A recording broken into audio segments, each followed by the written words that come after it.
오늘 본문 요한복음 14장 1절부터 3절 그리고 27절 말씀을 통해서 예수의 마음을 품어라, 오늘 5번째 주제입니다. 평강에 대한 말씀으로 은혜 나기 원합니다. 우리 먼저 말씀 위해서 기도하겠습니다.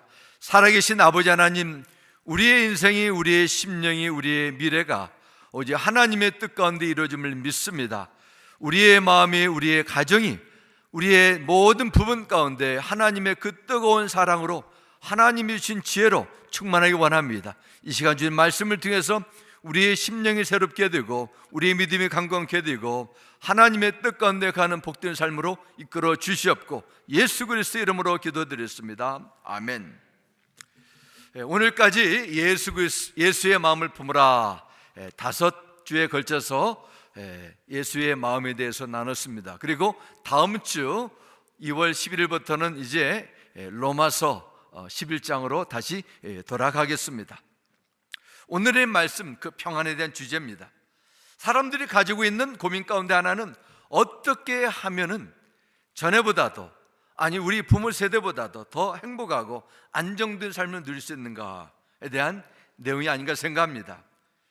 삶이 편해지고 우리 문화 혜택을 더 많이 누리는 데서 그것이 꼭 행복한 삶을, 평안을 보장해 주는 것은 아닙니다. 그러면 무엇이 행복이라? 행복에 대한 정의를 어떻게 낼 수 있습니까? 아마 사람마다 행복이 무엇입니까 하면 다른 것을 대답할 것입니다. 어떤 사람은 나는 건강을 유지하고 여유롭게 사는 것이 행복한 삶입니다.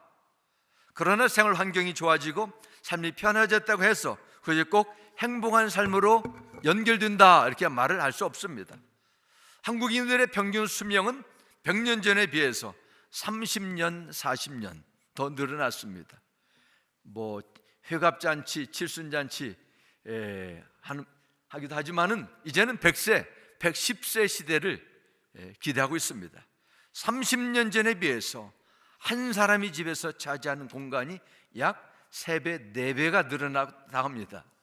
그 30년, 40년 전만 해도 온 자녀들이 한 방에서 그 방이 침실이 되고 리빙룸이 되고 또 공부를 할 수 있는 공간이 됐습니다.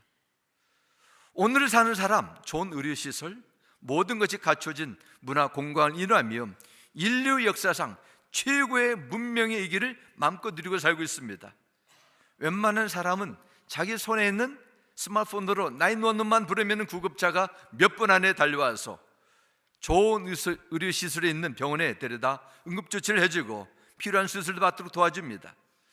그럼에도 불구하고 더 많은 사람들이 자기의 삶에 만족하지 못하고 미래에 대해 두려워하고 염려와 불안 속에 살고 있습니다.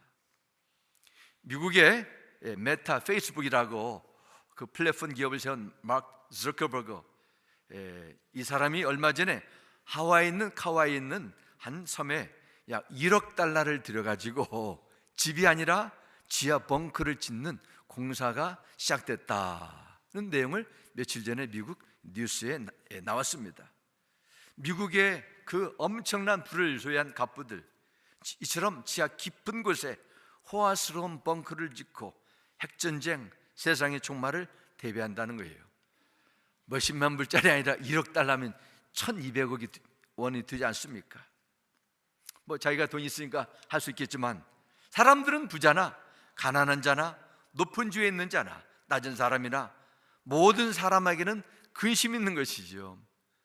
이 저커버그도 마음의 불안과 두려움이 있기 때문에 그 영리한 친구지만은 그 많은 돈을 들여서 이렇게 벙커를 치는 거 아니겠습니까? 만일 1억 달러의 공사비를 들여서 이처럼 깊고 깊은 그 지하에 들어가면은 이 사람의 마음이 평안함을 누릴 것이라고 당당히 말할 수 있을까요? 내 마음이 평안이 없고 근심과 불안과 두려움에 대한 원인을 어디에서 찾아야 됩니까? 지하 벙커입니까? 다른 곳입니까? 아닙니다. 무엇보다도 하나님과의 관계 속에서 찾아야 됩니다.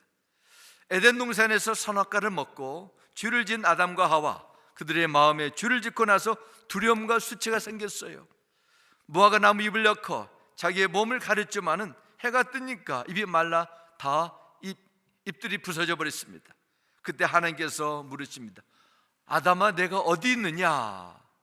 하나님의 음성을 들은 아담이 두려움에 떨면서 내가 하나님의 소리를 듣고 두려워 숨어 있습니다, 이런 대답을 하게 됩니다.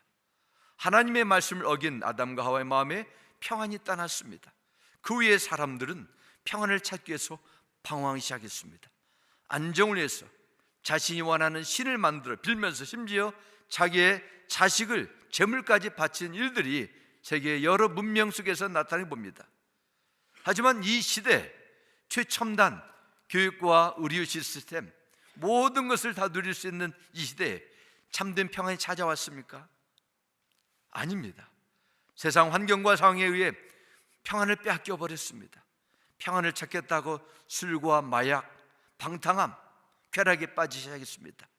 이것은 하나님을 떠나 세상적인 평안을 찾고자 하는 인간 세상에 나타나는 영적인 후유증입니다. 세상이 주는 평안도 있어요.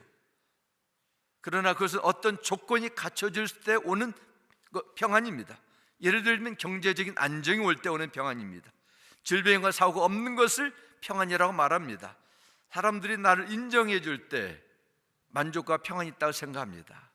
이런 것들은 모두 소극적인 의미에서 평안입니다. 조건이 갖출 때 주는 평안입니다. 하지만 이런 조건들이 때가 되면 사라지게 되는데 그때는 또 평안도 사라지게 돼요. 우리에게는 조건과 상황을 뛰어넘는 참된 평안이 필요합니다. 어떤 조건과 상황, 주어져서 받는 평안이 아니라 평안함이 있기 때문에 모든 조건과 상황을 지배하고 다스리는 것입니다. 그 평안은 세상이 흔들려도 삶의 현실이 뒤바뀌어도 뺏기지 않는 평안입니다.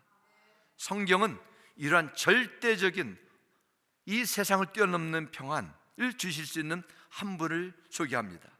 에베소 2장 13절과 14절에 말씀합니다. 여러분이 전에는 하나님에게서 멀리 떨어져 있었는데 이제는 그리스도 예수 안에서 그분의 피로 하나님께 가까워졌습니다.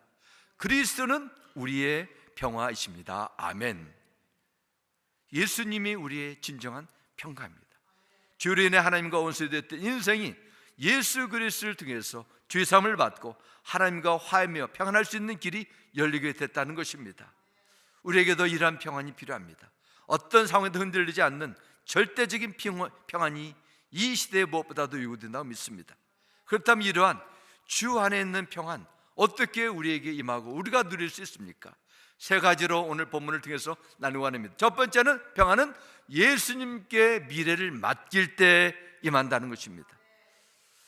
우리가 요한복음 14장 다 읽지 않았지만 요한복음 14장 말씀은 예수님께서 십자가의 고난과 죽음을 사흘 앞두고 제자들과 함께 유월절 만찬을 하시면서 마음과 근심의 두려움에 빠진 제자들에게 하신 뼈를 깎는 그런 가슴이 아픈 유언적인 메시지입니다. 예수님은 제자들에게 4번이나 내가 예루살렘을 나가 제사장들, 장로들에게, 서기관들에게 고난을 받고 죽임을 당할 것이라는 말씀을 주시고 또한 사흘에 다시 죽음에서 살아나실 것도 약속하셨습니다. 그런데 제자들의 마음은 예수님의 죽음만 생각하게 되고 그들의 마음이 흔들리고 그 만찬석 분위기가 술렁거렸습니다. 그렇지 않아도 지금까지 제자들은 온갖 고생하면서 가족과 배와 친구들과 직장을 버려두고 예수님을 열심히 쫓아다녔습니다. 어떻게 보면 자신들의 미래와 꿈을 예수님께 다 둔 것입니다. 그런데 주님께서 어떤 대답을 주십니까?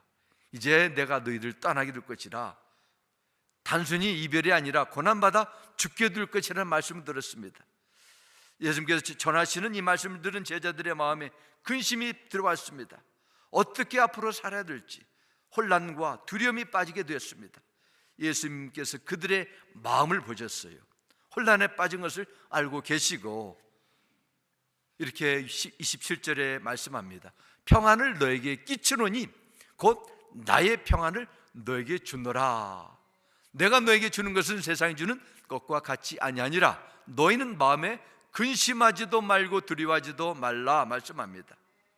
지금 누가 지금 평안을 받아야 됩니까? 죽음을 앞둔 예수님이 아닙니까? 근데 그 예수님은 오히려 두려움과 근심에 빠진 제자들에게 나의 평안을 너에게 주노라 이런 말씀을 주십니다. 죽음이 임박한 상황 속에서도 제자들에게 평안을 준다고 말씀하시고 그 평안을 누리라 말씀하십니다. 이 평안을 성경 구약에는 샬롬 말합니다. 신약에서는 이에레네 말씀합니다. 하나님만이 줄 수 있는 그런 선물입니다. 요한복음 14장 1절에 말씀합니다. 너희는 마음에 근심하지 말라. 하나님을 믿으니 또 나를 믿으라 말씀합니다. 이러한 평안을 받을 수 있는 성경적인 그 비결이 여기 있습니다. 하나님을 믿으니 나를 믿을 때 참된 평안이 주어진다는 것입니다.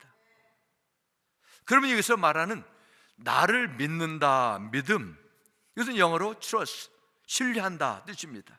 즉 우리가 염려와 근심에 벗어나 평안을 누리기 위해서는 예수님을 단순히 믿는다, 그분의 존재와 그분의 가르침, 교훈, 이것을 믿는다는 것도 하지만 더 나아가서 오늘의 문제의 장래를 그분께 다 맡기는 것입니다. 이 믿음은 예수 그리스도의 십자가 사건 속에서 하나님께서 함께 하시고 그분의 섭리와 구원의 역사가 예수 그리스도 안에서 완전히 이루어짐을 믿게 하는 것입니다. 제자들은 예수께서 행하시는 무수한 기적들과 이사들을 직접 목격하면서도 예수님께 자신의 앞날을 맡기는 것을 주저하고 있습니다. 예수님을 향한 불신앙, 아니 예수님에 대한 잘못된 믿음이 그들에게 염려와 두려움의 늪에 빠지겠습니다. 왜 그랬습니까? 제자들은 예수님을 따라다녔지만은 예수님께서 이 세상 나라를 회복하고 로마의 그런 정권의 압제에서 구원할 정치적인 왕으로 믿고 기대했습니다. 예수께서 십자가에 달려 죽으신다면 그것을 끝나는 것을 믿었기 때문에 두려움과 절망이 찾아왔습니다. 예수님은 제자들의 그러한 불신앙의 마음을 보시고 2절 3절 이렇게 계속 말씀하십니다. 내 아버지 집에 갈 곳이 많도다. 그렇지 않으면 너희에게 일렀으리라. 내가 너희를 위하여 거처를 예비하러 가노니 가서 너희를 위하여, 그래서 너희는 제자들 말씀합니다. 거처를 예비하면 내가 다시 와서 너희를 내게로 영접하여 나 있는 곳에 너희도 있게 하리라. 아멘. 이런 말씀을 주십니다. 예수님은 우리의 죄 문제를 십자가에서 다 용서해 주셨습니다. 예수를 믿으면은 십자가의 벌의 능력을 믿으면 우리의 어떤 죄도 용서 받습니다. 십자가에서 해결받을 수 없는 죄는 이 세상에 없습니다. 주의 십자가는 우리를 죄와 사망의 심판의 저주에서 자유함을 주셨습니다. 뿐만 아니라 예수님은 십자가에서 죽으시고 3일 만에 부활하심으로 우리를 의롭게 해주시고 또한 은혜에 대한 열매를 주셨는데 그 의의 열매가 부활이에요. 이게 예수님의 십자가의 죽음, 부활은 우리가 맞이해야 될 죄와 사망의 권세에서 해방되었음을 보증해 주고 하나님의 자녀가 되었음을 약속해 주셨습니다. 이러므로 예수의 부활은 그분이 한 개인의 죽음에서 부활이 아니라 그분을 믿는 모든 자들의 부활의 개런티가 됐습니다. 다시 말씀드리면 예수님처럼 의롭게 되었기 때문에 우리도 주 안에서 부활하는 거예요. 이것을 말씀하신 것입니다. 예수님은 우리를 하나님 나라에 영원토록 거할 수 있는 무엇을 예비해 주신다고요? 거처를 예비한다 말씀합니다. 영어생 보면은 킹제임스에 보면은 there are many mansions, mansion, 그냥 타이니 조그마한 집이 아니라 맨션을 주신다 하셨어요. 즉 예수께서 우리를 위하여 하나님 나라에 많은 맨션 아파트를 준비해 놓으신답니다. 요즘에 한국뿐만 아니라 미국에도 집 문제로 얼마나 많은 고민이 있습니까? 집 때문에 미래를 불안해하고 집 때문에 장래를 염려하고 결혼에 대해서 주저하는 많은 젊은이 있다는 말을 듣습니다. 그러나 집도 때가 되면 다 고장이 나고 나중에 또 관리를 하지 않게 되면 흉물이 듭니다. 수많은 사람들이 불안한 미래에 대해 두려움 때문에 끊임없이 준비하고 대비합니다. 직장을 가진 사람들도 다 미래 준비로 바쁩니다.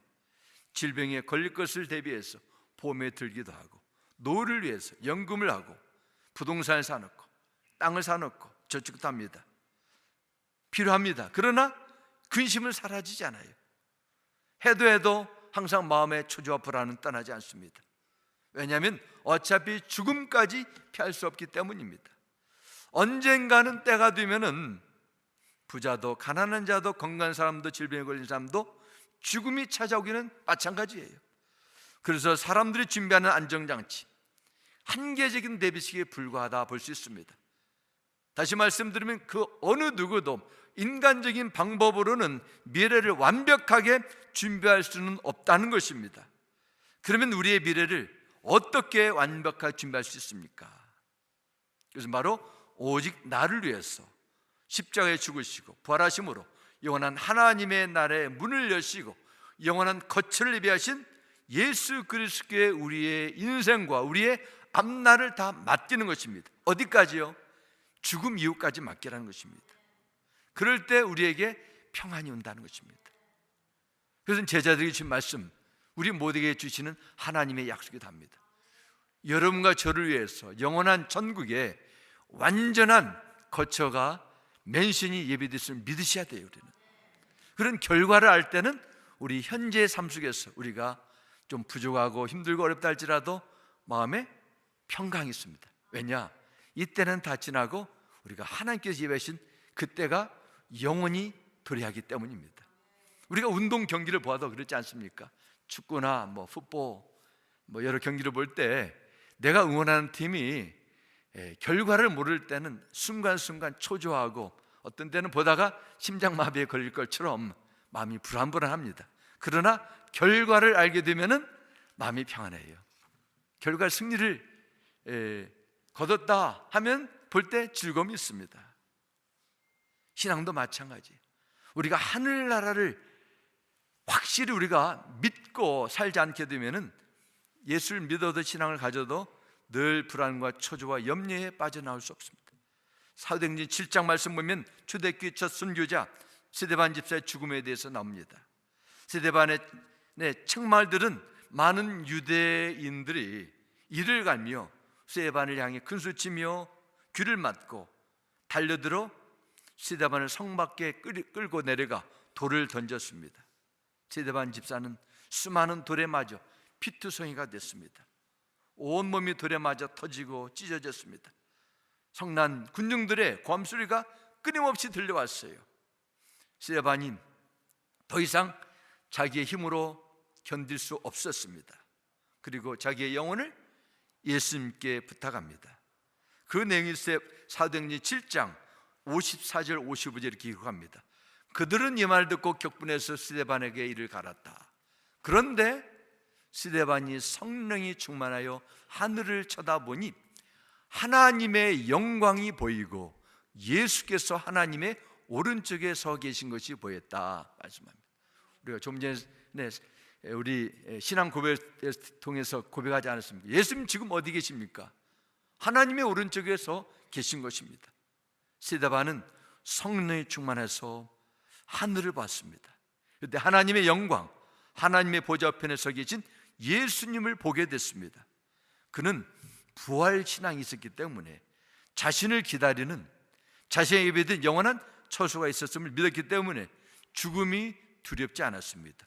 오히려 스데반은 자신 죽임으로 하나님의 무서운 심판을 받게 될 그 백성들을 더 불쌍히 여기고 그들을 위해서 기도했습니다. 스데반은 마지막 죽는 순간에도 천사와 같은 얼굴을 하고 주께서 행하신 사랑을 실천하고 종이 숨을 거뒀습니다. 이 스데반 한 사람의 순교로 말미암아 이 죄인된 사울이 변화되어서 나중에 사도 바울이 되는 거듭남의 역사가 나타났습니다. 죽음의 순간에도 어떻게 평정함을 누릴 수 있습니까? 하늘을 바라봤다는 것입니다. 주께서 주시는 평강, 모든 근심과 염려를 제거할 수 있는 그 평안, 심지어 죽음에서도 죽음의 두려움을 물리칠 수 있는 그 평안, 그 평안은 예수님께 여러분의 미래를 맡길 때 가능함을 믿으시기 바랍니다. 사랑하는 성도 여러분, 우리가 예수 믿는 순간 우리 인생 속에 일어나는 모든 사건과 일들이 영원하신 주님의 통치 안에 있음을 인정하시기 바랍니다. 예수님만이 여러분의 현재와 미래를 가장 완벽하게 책임질 수 있는 분임을 확신하셔야 돼요. 그럴 때 삶에 찾아오는 풍랑과 파도에 여기에 빠져들지 않고 그것을 뛰어넘어 일하시는 주님을 바라보며 주의 주시는 평강, 그 평강이 임할 것입니다. 이런 놀라운 믿음의 삶이 임하기를 주 이름으로 축원합니다. 두 번째는 평강, 이것은 하나님의 말씀에 순종할 때 임한다는 것입니다. 하나님의 말씀에 따를 때 하나님께서 평강을 주세요. 이사야 48장 22절에 말씀합니다. 여호와께서 말씀하시되 악인에게는 평강이 없다 하셨느니라 하셨습니다. 이사야 선지자 때 악인은 하나님을 버리고 우상을 따라간 이스라엘 백성들이나 바벨론의 그 통치자들 모두를 가리키는 것으로 우리는 이 본문을 이해하고 있습니다. 악인, 다시 말씀드리면 성경에서 말씀하는 악인은 하나님을 인정하지 않고 그분의 명령을 전심으로 따르지 않고 내가 원하는 길을 선택에 따라 사는 자들, 이들을 악인이라 말합니다. 하나님께서 보시는 악인의 기준은 그분의 말씀에 대한 반응입니다. 하나님의 말씀을 떠난 자들에게는 하나님이 주신 평강이 없습니다. 그러나 하나님은 이런 약속을 시편 119편 165절에 말씀합니다. 주의 법을 사랑하는 자에게는 큰 평안이 있으니 그들에게는 장애물이 없으리다. 여러분 인생에 큰 평안이 있고 안전하게 서기를 원하십니까? 그렇다면 여러분이 주님의 말씀을 사랑하시기 바랍니다. 그리고 따라가시기 바랍니다. 빌보서 4장 9절에 말씀합니다. 그리고 여러분은 나에게서 배운 것과 받은 것과 듣고 본 것을 어떻게 하라고요? 실천하십시오. 그리하면 평화의 하나님께서 여러분과 함께 하실 것입니다. 아멘. 사도 바울은 빌보의 성도들에게 배우고 받고 듣고 본 바를 그대로 행하라, 실천하라. 그렇게 한다면 하나님께서, 평강의 하나님께서 여러분과 함께 하실 것이라. 다시 말씀드리면 하나님께서 여러분의 삶 속에서 평강으로 임할 것이라는 약속이 있습니다. 요한계시록 1장 3절 말씀에도 연의 말씀을 듣고 읽고 그 가운데 지키는 사람은 복이 있다 하셨습니다. 구약의 선지자 요나 선지자 예를 교훈을 보시기 바랍니다. 우리가 아는 것처럼 요나는 하나님께서 선지자로 부름을 받고 이방 땅 느느웨 성에 가서 말씀을 선포하는 사명을 맡겼습니다. 그런데 요나가 머리를 굴리면서 하나님의 낯을 피해서 니느웨가 아니라 저 먼 다치스 성, 그곳으로 도망가기 위해서 배를 타고 뱃속 깊고 깊은 가장 낮은 곳에서 잠을 청하게 됐습니다. 과연 그가 평안했을까요? 평안함을 누렸습니까? 아닙니다. 두려워 떨며 근심에 빠지고 나중에는 하나님에 의해서 회개의 은혜를 받았습니다. 우리에게 필요한 것 바로 하나님의 말씀 가운데 거하는 것이고 그 결과로 하나님은 평강을 주신다고 약속하셨습니다. 우리 인생에 많은 질문이 있어요. 내 인생 속에서 이것저것 있는데 왜 평안이 없을까요? 하나님을 인정하지 않고 말씀을 무시하기 때문입니다. 주께 내 인생을 온전히 맡기지 못하기 때문입니다. 순종은 하나님께 모든 것을 위임하는 것입니다. 우리가 주님께 순종할 때 그 일을 행하시는 이제 주님의 손에 달리는 것입니다. 그러나 내가 하나님의 말씀을 순종하기 전까지는 그 일은 내가 맡아야 돼요. 그러니까 내가 불안하고 염려가 생기는 것입니다. 그러므로 순종하지 않는 믿음 생활은 평안이 없습니다. 그냥 외적 종교 행위에 불과하는 것입니다. 이런 것을 온전한 믿음에 말할 수 없습니다. 하나님의 크심에 대해서 인정하지 않고 믿는다 하지만은 여전히 불신 가운데 있다면은 오늘 성경 말씀처럼 평강의 하나님이 우리 가운데 오지 않다는 것을 우리는 알게 됩니다. 다시 말씀드리면 근심이 없는 삶, 하나님께서 약속하신 평강의 삶을 살기 원하신다면은 지금보다 한 걸음 더 나가서 주께 더 나아야 돼요. 순종의 자리로, 사명의 자리로 나가야 됩니다. 그리고 무엇보다도 우리보다도 문제보다 더 크신 하나님께 나가셔야 돼요. 그것이 평안을 누리는 중요한 성경적인 원칙입니다. 빌보서 4장 6절부터 7절에 말씀합니다. 아무것도 염려하지 말고 오직 모든 일에 기도와 간구로 여러분이 구할 것을 하나님께 감사함으로 아립시오 하셨습니다. 그리하면, 이 중요합니다, 모든 생각을 뛰어넘는 하나님의 평강이 그리스도 예수 안에서 여러분의 마음과 생각을 지켜주실 것입니다. 아멘. 이 세상에 염려할 것이 계속 주렁주렁 있지만은 염려하지 않고 하나님께 감사함으로 기도하라 하십니다. 그러면 하나님께서 우리의 마음과 생각을 지켜주셔서 평강이 우리에게 임한다는 것입니다. 우리가 세상의 사람이 보면 얼마나 염려할 것이 많습니까? 연세가 드시게 되면 몸이 약해지고 병이 들 것에 염려하게 됩니다. 경기가 나빠지게 되면 사업이 잘 되지 않을까 염려하게 되고, 직장을 잃지 않을까 염려하게 됩니다. 장래 문제로 염려하게 됩니다. 자녀가 생기면 자녀 문제로 염려하게 됩니다. 이런 염려 속에 빠지게 되면 평강이 없습니다. 하나님의 나라를 경험할 수가 없어요. 그런데 하나님께서 그 모든 염려를 책임져 줄 것을 믿고 맡기고 더 나아가서 감사로 선포하는 것입니다. 감사는 모든 기도 생활에 반드시 포함되어야 될 중요한 기도 제목입니다. 기도할 때 감사함을 하셔야 돼요. 우리의 기도는 언제나 어떤 상황 속에서도 감사를 빠지면 안 됩니다. 우리가 하나님 앞에 기도할 수 있는 그 자체가 감사의 조건이 아닙니까? 기도하는 이가 하나님께 모든 것을 선하게 이끌어 주실 것을 확신할 때 우리는 감사할 수밖에 없어요. 염려하고 낙심하고 주저하고 있는 자는 믿음이 연약해진 자예요. 그러나 모든 염려를 기도하고 하나님께 맡기고 열심히 일하는 사람은 믿음이 움직이는 사람입니다. 주님은 그러한 믿음으로 반응하는 사람에게 평강으로 함께 하시다가 말씀하셨습니다. 그리고 여러분의 마음과 생각을 지켜주셨다 말씀하십니다. 하나님의 말씀 순종할 때 평강을 주십니다. 인간관계 때문에 힘들어하십니까? 그럼 주님의 말씀대로 순종해 보시기 바랍니다. 주께서 말씀하셨어요. 서로 사랑하라. 내가 너희를 사랑하지 서로 사랑하라. 용서하라. 허물을 덮으라. 이것이 주의 명령입니다. 용서하고 사랑하면 그 다음에 주께서 책임져 주세요. 불편한 관계를 그대로 내버려 두는 것은 결국 우리가 스스로 끝까지 책임져야 됩니다. 항상 마음이 불편해요. 마음이 뭔가 해결되지 않은 것처럼 큰 짐으로 남아 있습니다. 그런 사람에게 평강이 임하겠습니까? 용서하고 축복해야 돼. 그럴 수도 있지.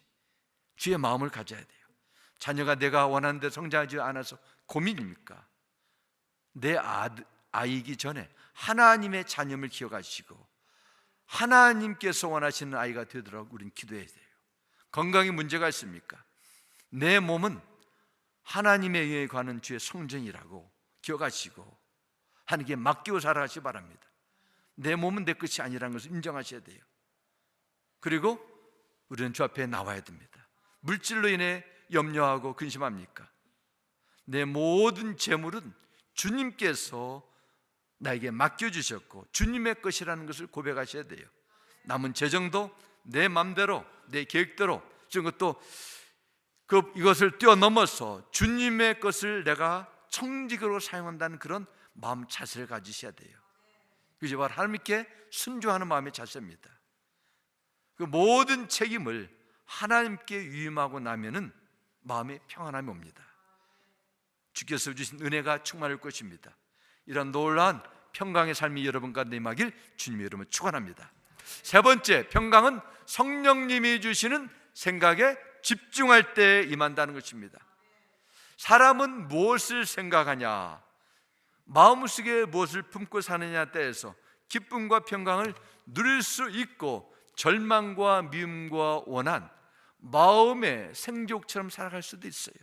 그만큼 내 마음속에 무엇을 생각하고 살아가냐는 것은 중요합니다. 그래서 로마서 14장 17절에 말씀합니다. 하나님의 나라는 먹고 마시는 것이 아니요 오직 성령 안에 있는 의와 평강과 희락이라 말씀합니다. 하나님의 나라, 즉 잠든 기독교 생활은 먹고 마시는 것, 즉 비본질적인 종교 생활이 아니라 성령 안에서 내 마음속에서 경험되는 의와 평강과 희락이 하셨습니다. 우리가 예수 믿으면서 반드시 나타날 특징 가운데 하나는 바로 이 부분입니다. 하나님의 나라, 단지 먼 미래의 나라, 우리가 가야 될 천국도 포함되지만 무엇보다도 우리 가운데 거하신 성령의 통치하심입니다. 그러므로 아무리 말씀해도 성령 안에 우리가 거하지 않게 되면은 그는 기독교에 대해서 지금 멀어져 있는 것이죠. 기독교는 윤리나 도덕이 아닙니다. 생명의 의신, 성령으로부터 주시는 생명력을 공급받은 삶이에요. 그러므로 우리는 반드시 성령 안에 있어야 되며 성령님의 도움을 늘 받아야 돼요. 성령이 우리에게 주어지고 우리 안에 거하신 이유가 뭡니까? 특별한 영적 체험, 이것도 소중합니다. 그러나 그것이 궁극적 목적이 아니에요. 하나님의 말씀대로 생각하며 하나님의 뜻대로 살도록 하기 위한 것입니다. 그분의 영광을 위한 것입니다. 여러분들 지금 무슨 생각을 주로 하며 살고 있느냐? 우리의 영향을 줄 수 있습니다. 하나님의 생각이 나지 않고 하나님께서 나의 은혜 생각하지 않고 맨날 이런저런 생각, 나를 힘들게 하고 이 말 저 말에서 상처를 줬던 그 사람 그 말 생각만 하게 되면 여러분의 마음이 과연 평강 누릴 수 있겠습니까? 여러분의 신앙이 성장할 수 있겠습니까? 티브할 수밖에 없어요. 우리의 속살임 어떻게 강건할 수 있겠습니까? 성령의 생각을 하셔야 돼요. 연약한 마음을 지켜주시고 회복해 주시는 성령의 도움을 받으셔야 됩니다. 우리가 이 세상에 살아가면서 얼마나 쉽게 보고 느끼는 세상에 물질 문명에 오염되고 있지 않습니까? 얼마나 우리의 마음이 여기에 대해서 노출돼서 그냥 거기에 끌려가고 있지는 않습니까? 다음 주에 라스베가스에 열리는 슈퍼볼 있죠. 미국 사람들 얼마나 좋아합니까? 그 슈퍼볼 게임을 중계하는 TV 회사에서 30초짜리 광고를 하는데 금년에는 약 30초에 700만 불을 지불한다는 거예요. 미국의 기업들이 그 많은 사람들을 해고하면서도 사람을 자르면서도 30초짜리 광고에 수백만 수천만 달러를 지불하고 있습니다. 왜 그래요? 돈이 많아서가 아닙니다. 소비자들의 마음과 생각 속에 기업에 이득이 될 수 있는 그 내용을 집어넣기 위해서 그런 것이죠. 얼마나 강력하게 TV나 인터넷, 스마트폰에서 전해는 세상 소식에 우리의 마음을 컨트롤하는 경우가 얼마나 많습니까? 생각은 자유라고 말하지만 우리의 마음속에 펼쳐지는 생각은 곧 나의 행동의 앞날의 열매로 나타난다는 사실을 깨달아야 돼요. 그래서 우리는 생각의 중요성을 늘 인식하고 우리의 생각을 바로 하셔야 돼요. 그래서 로마서 8장 5절과 6절에 말씀합니다. 육신을 따라 사는 사람은 육신의 일을 생각하지만 성령을 따라 사는 사람은 성령의 일을 생각합니다. 육신의 생각은 죽음이지만 성령의 생각은 생명과 평안입니다. 아멘. 육신을 가진 인간이 성령의 지배를 받지 못하면 육신의 생각으로 마음이 꽉 차 있어요. 예수님의 제자였던 가룟 유다는 육신의 생각에 빠져 예수님을 팔게 됩니다. 수제자 베드로는 자기 몸을 도사리는 육신의 생각에 빠져서 예수님을 부인하다가 나중에는 예수님을 저주까지 해요. 그러나 성령의 생각은 평간에 말씀하셨습니다. 아무리 어려운 사건을 만나도 절망스러운 환경에 처해도 성령께서 여러분의 마음과 생각을 다스리면 두려움이 떠나고 사랑과 평강으로 함께 하심을 믿으시기 바랍니다. 성령을 따라 살게 되면 생명과 평안을 누릴 수 있겠다고 성경은 분명히 우리에게 약속하고 있습니다. 생명은 영적인 변화입니다. 하나님의 기뻐하신 큰 믿음을 갖고 성령님의 생활을 따라 살게 되면 영적으로 평안하고 육신의 모든 생활도 하나님의 은혜 가운데 거하게 됩니다. 성령 충만함은 신비한 영적 체험으로만 제한하면 안 됩니다. 물론 성령님은 우리 인간의 생각을 뛰어넘어서 특별한 방법으로도 이 시대에 역사할 수 있지만 내 생각 속에서 하나님께서 기뻐하시는 믿음의 진리의 생각을 주심으로 오심을 믿으셔야 돼요. 그러므로 우리는 늘 먼저 나의 육신적인 만족과 안일함에 빠지는 생각에 여기에 묶이지 않고 먼저 하나님의 나라와 의를 구하는 성령의 생각, 생명의 생각, 진리의 생각을 받도록 구하셔야 돼요. 우리가 끊임없이 보이지 않는 이 영적 세계에서 일하는 전쟁, 우리의 의지와 결단이 약해서 무너지는 것이 아닙니다. 성령의 생각이 아니라 육의 생각에 묶여 끌려가기 때문에 패배하게 되는 거예요. 이 두 생각의 싸움에서 승리하는 것은 육신의 생각으로 자동 반응하는 인생이 아니라 하나님을 기뻐하시는 성령의 생각으로 나가는 것, 그 길만이 육신의 생각에 빠지지 않고 믿음의 승리를 경험할 수 있습니다. 바라기는 우리 모두가 이 끊임없이 유동치는 이 세상 속에 살아가지만은 우리 본향 천국에 늘 소망을 두고 성령이 주신 생각에 집중하여 맡겨진 사명의 충실을 감당할 때 주님께서 반드시 평강으로 임하게 될 줄 믿습니다. 이러한 믿음 생활을 통해 주께서 주신 평강이 여러분의 마음에, 여러분의 가정에 풍성히 임하는 은혜가 있기를 주 예수 이름으로 축원합니다. 우리 함께 기도하겠습니다. 아버지 하나님, 주님의 이름을 찬양 감사드립니다. 우리의 마음에 무엇을 품느냐, 정말 중요한 신앙의 주제입니다. 나는 무엇을 품었습니까? 주님의 마음을, 주의 진리를 내 마음속에 하나님의 기뻐하실 생각을 품었습니까? 아니면은 이런저런 세상의 것을 주워 담았지는 않았습니까? 오늘 주시는 말씀 속에서 다시 한번 결단하기 원합니다. 주의 사랑을, 주의 진리를 주면서 기뻐하는 생각을 품기를 원합니다. 성령님 도와주시고 오직 나의 인생을, 나의 앞날을 주께 의탁하오니 나를 의의 병기로 삼아 주옵소서. 예수님의 이름으로 기도드렸습니다. 아멘.